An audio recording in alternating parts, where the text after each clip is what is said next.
He said to me, the doctors have given me up on me. He said, a friend of mine says you can help me. He says, anything you say, I will do. Now, he was a relative of a quite famous politician. He was the CEO of many big companies, and he'd come to this little retreat in the backwoods of Alabama to see an Australian lady to help him.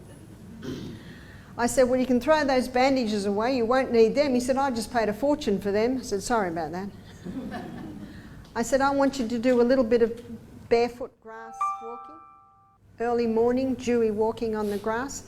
I said, I want you to do a minute rebounding every hour, because that is the best lymphatic stimulator to get that fluid through him. So what he did was he ate very little carbohydrate, high amounts of fibre, lots of vegetables, but not many potatoes, generous amounts of protein and fats. Within 2 weeks, he dropped his insulin from 90%, 90 units a day, to 10 units a day. That's it.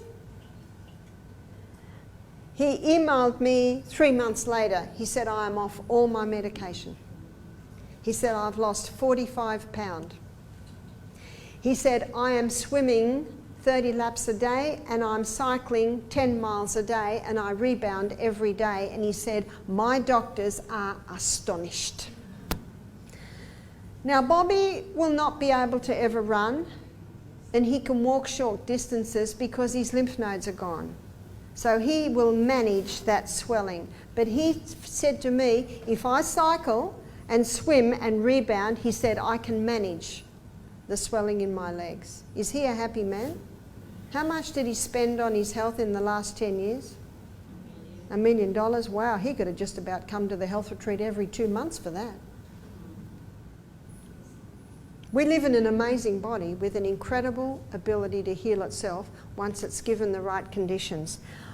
I've had people say, Barbara, you've got many success stories. Have you got any failures? I said, the only failure is on the part of the person to do what you've got to do to get the turnaround.